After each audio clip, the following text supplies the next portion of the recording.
আপনারা আশা করছি বুঝতে পারছেন। ওনার নিজেই কিন্তু এই ধরনের ভ্যাকসিনেশন করারগুলো আপনাদের শিখতে হবে যদি ফার্মিং যদি গট ফার্মিং করতে চান। তো এই ধরনের বেসিক যে সমস্ত ট্রিটমেন্টগুলো এইগুলো আপনাদের কিন্তু করতে হবে। দেখুন আপনারা এখানে বুঝতে পারবেন আশা করি। এই ছাগলটার আমি যেটুকু বুঝতে পারছি ঠান্ডা লেগেছে ছাগলটার। पीपीआर जो है वो मेजर वैक्सीन इसलिए उसको बोला जाता है पेस्टिड्स रूमिनेंट्स नाम है पीपीआर का। ईटी होता है एंटेरोटॉक्सीमिया, एफएमडी होता है foot and mouth disease. Profit है समझ लिए अगर मंथ में अगर सही से काम हो जाए तो 50,000। দর্শক আশা করছি সকলেই ভালো আছেন এবং সুস্থ আছেন। আজকে আমি এসেছি একটা গট ফার্মে, যেখানে কয়েক বছর ধরেই এখানে গট ফার্মিং চলছে। তো সেই দাদার কাছে এসেছি এবং সেই দাদার কাছ থেকে আমি গট ফার্মিংয়ের ব্যাপারে বিস্তারিত কিছু জানার চেষ্টা করব এবং ভিডিওর মাধ্যমে আপনাদের সঙ্গে শেয়ার করার চেষ্টা করব, যাতে আপনাদের ভবিষ্যতে গট ফার্মিং নিয়ে কোনো রকম সমস্যা না হয় এবং খুব সহজেই গট ফার্মিং নিয়ে কাজ করতে পারেন। তো যাই হোক, বেশি দেরি না করে সরাসরি আজকে বড়দা আমাদের সঙ্গে রয়েছে, ওনার পরিচয়টা জেনে নেব। আপনার নাম? मोहम्मद आसिफ हुसैन। देखिए, ये जो भैया है जिसका फार्म है वो नॉन बेंगोली है, इसलिए थोड़ा प्रॉब्लम हो सकता है। फिर भी भैया है जो हमारा मदद करेगा, यानी আমাদের হেল্প করবে আজকের এই ভিডিওতে। কারণ নন বেঙ্গলি ভাই এখানে রয়েছেন, হয়তো আপনাদের বুঝতে অসুবিধা হতে পারে, তো যার জন্য ভাই আমাদেরকে সহযোগিতা করবে আজকের এই ভিডিওতে। তো প্রথমেই আমি জানবো যে এই যে ফার্মটা শুরু হয়েছে কতদিন আগে এটা মোটামুটি আপনারা ওপেন করেছেন? 3 বছর আগে। 3 বছর আগে। তো এখানে মোটামুটি এখন বর্তমানে কত ছাগল আছে? 150 পিস। তো এখানে মানে কোন কোন জাতের ছাগল বা কোন কোন জাতের ব্রিডার নিয়ে আপনারা কাজ করছেন? এখানে ইন্ডিয়াতে যত ব্রিড হয় সব মোটামুটি কয়েকটা নাম বলেন যেটা আপনাদের কাছে अवेलेबल রয়েছে। হ্যাঁ, ব্রিটাল, সেরোই, সজাত, मेवाती, तोतापुरी, गुजरी सब। तो सबसे बड़ा जो होता है यानी जो ছাগল সবথেকে বড় হয় সেই ছাগলের জাত এখানে কি আছে আপনার কাছে? ব্রিটাল কত কেজি হয় ওটা ম্যাক্সিমাম? ও তো 150 150 কেজি। ওটা 150 কেজি হতে কতদিন লাগে? 3 বছর লাগবে। আচ্ছা, এই ছাগল চাষের সবথেকে বড় যে সমস্যা সেটা হচ্ছে যে এক এক সময় এক এক ধরনের রোগ আসে। তো সেই রোগ না আসার জন্য বা রোগ এলে এই দু সময় আপনারা কি করেন? उसका प्रॉपर ट्रीटमेंट चलता है, जो उसका दवाई है। फॉर एग्जांपल कि अगर बुखार है तो बुखार का एक दवाई है, उसका अलग एंटीबायोटिक, एंटी एलर्जिक और पैरासीटामोल।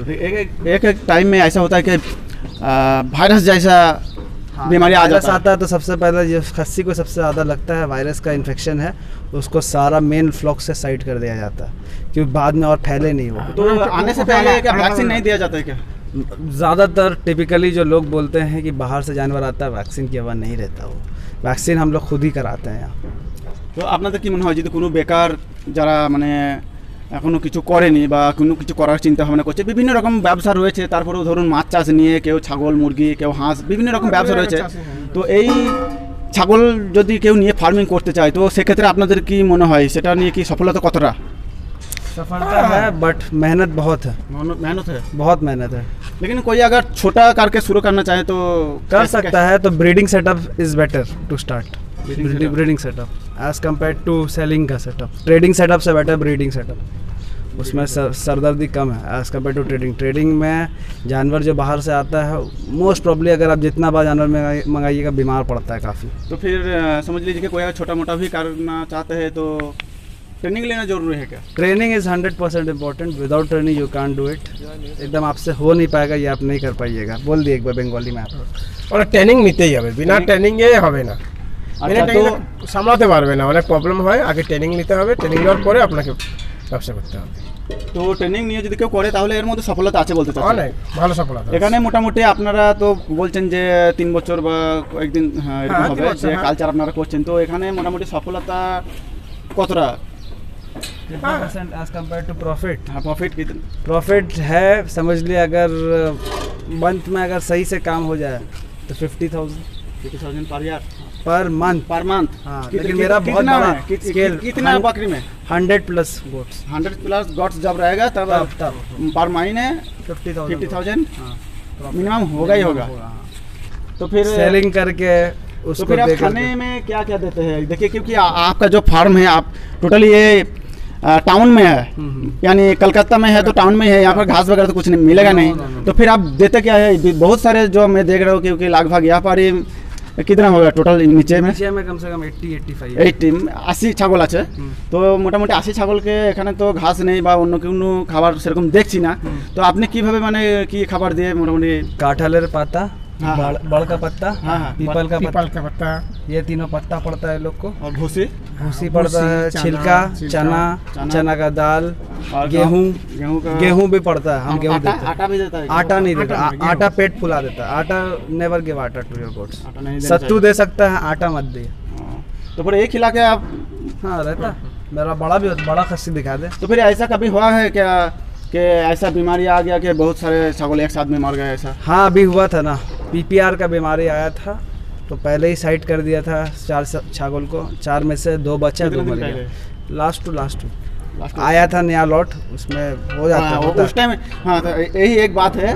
नया लॉट में सावधानी ज़्यादा बरतना पड़ता है। तो अगर कोई शुरू करना चाहता है तो जब ब्रीड लेगा तो किस चीज़ का ध्यान रखना है उस टाइम पर? ब्रीडिंग कर सबसे पहले तो तीनों वैक्सीन कंप्लीट, बेसिकली 3 वैक्सीन है होता है। हाँ जो 3 मेजर वैक्सीन है, पीपीआर, ईटी और एफएमडी।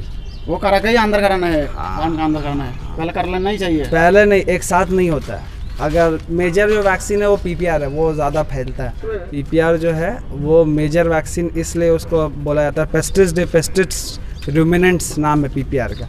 ईटी होता है एंटेरोटॉक्सीमिया, एफएमडी होता है फुट एंड माउथ डिजीज़।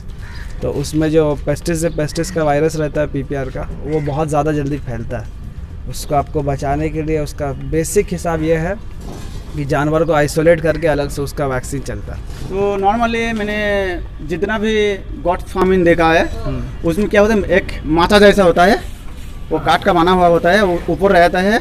मेरा भी है, लेकिन आपका जो देख रहा छोटा छोटा एक। हाँ क्योंकि मेरा एक्चुअली क्लीनिंग में जो ज़्यादा बड़ा रहता है ना, अंदर मेरा लेंथ बहुत, डेप्थ बहुत ज़्यादा। जो सिस्टम है बहुत थोड़ा सा कष्ट लगेगा। हाँ क्लीनिंग में ज़्यादा आसानी है। क्लीनिंग में भी ज़्यादा आसानी है और पैसे भी बच जाएगा। बड़ा सेट अगर कोई करेगा तो उसका जो खर्चा होता है वो बहुत ज़्यादा होता है क्लीनिंग में, और सस्ता भी। अब जैसे कोई करेगा तो कोई प्रॉब्लम नहीं होगा उसको। क्यों प्रॉब्लम? अगर हम खुद उसको ट्राइड एंड टेस्टेड मेरा मटेरियल है, वो तो मेरा ट्राइड। समझ लीजिए कि कोई अगर शुरू करना चाहते हैं और आपसे अगर बच्चा अगर कोई खरीदना चाहते हैं, लेना चाहते हैं, तो हाँ कांटेक्ट कर सकते हैं। कांटेक्ट कर सकते हैं। हाँ नंबर तो आपको पता ही। आपसे आपके पास कितना कौन सा महीने का या कौन सा ब्रीड अभी अवेलेबल है? कुछ अभी फॉर सेल मेरे पास सबसे ज़्यादा बीटल है। मेरा बेसिक काम बीटल में है। बीटल का फ़ायदा सबसे अच्छा रहता है, ब्रीड भी अच्छा है। तो कितना महीने का लेना अच्छा रहेगा? हम तो बोलते हैं अगर ब्रीडिंग सेटअप खोलना तो बड़ा जानवर लिया, बच्चा ले करके उसको पाल करके बड़ा करने में, बच्चा में मोर्टालिटी रेट इज़ 80%, बड़ा में मोर्टालिटी रेट जो है ना वो 30-40% के ऊपर नहीं, मर जाता है बच्चा बहुत जल्दी। इसलिए बड़ा लेकर के अगर वो खुद से घर में रहेगा, फिर यहाँ का क्लाइमेट में सेट हो जाएगा। यहाँ का अगर वो क्या बोलते हैं, क्योंकि जब उसका बकरी बच्चा देगी तो फिर यहाँ पैदा होगा, तो ऑब्वियसली यहाँ का क्लाइमेट में सेट बच्चा रहेगा, तो उसका मोर्टेलिटी रेट कम हो जाता है, 80% से 50% के नीचे आ जाता है। तो फिर आपसे कोई अगर बच्चा लेकर जाएगा और सेटअप शुरू करेगा, यानी गॉट फार्म शुरू करेगा, और फ्यूचर में कोई अगर दिक्कत यानी कोई अगर बीमारी अगर कुछ भी अगर होगा तो आपसे कांटेक्ट करेगा, तो क्या आप कुछ हेल्प कर पाएंगे? बता सकते हैं, मैक्सिमम तो हम आपको कॉल पे बता देंगे कि क्या करना है, कैसे ठीक होगा। नहीं तो जो उसका मेजर प्रॉब्लम है आपका, वो आता है कि आपको वैक्सीनेशन करा लेने का। मेरे पास जो मैक्सिमम गोट्स हैं यहाँ पर वो वैक्सीनेटेड है, पीपीआर किया हुआ लोग का, लेकिन वैक्सीनेशन कराने के बाद भी पीपीआर हो सकता है। ऐसा नहीं कि वो 100% सेफ़ है, क्या वैक्सीनेशन करा दिया पीपीआर नहीं हुआ, 80% चांसेस रहता है कि वैक्सीनेशन के बाद भी अगर पीपीआर का स्ट्रेन ज़्यादा स्ट्रॉन्ग रहेगा तो वो होता है। दर्शक আপনারা বুঝতে পারলেন মোটামুটি এখানে ওনার যে নিচে যে ফার্মটা রয়েছে এখানে প্রায় 80টার মতো ছাগল রয়েছে এবং উপরে ওনার একটা সেটআপ আছে, ওটাও একটু আপনাদের দেখাবো। তো ওনার কাছে আমি কিছু তথ্য নেওয়ার চেষ্টা করলাম, যদিও উনি হিন্দিতে বলছিলেন, তারপরেও দাদা একটু আমাদের সহযোগিতা করেছে। তো উনি হচ্ছে এই ফার্মিংয়ের মালিক। তো উনি যেটা সব থেকে গুরুত্ব দিচ্ছেন যে যদি কেউ ফার্মিং করতে চায় অবশ্যই ট্রেনিংটা নিতেই হবে, বা বেসিক যে বিষয়গুলো সেগুলো আপনাকে জানতেই হবে। যদি না জেনে কেউ যদি শুরু করে তাহলে হয়তো ভবিষ্যতে সমস্যা আসতে পারে, কারণ খুব একটা সহজ কাজ কিন্তু নয়। যদি আপনারা করতে পারেন জেনে শুনে তাহলে খুব একটা সমস্যা হবে না, কিন্তু যদি আপনারা না জেনে শুরু করেন তাহলে কিন্তু বড় ধরনের ক্ষতি হতে পারে।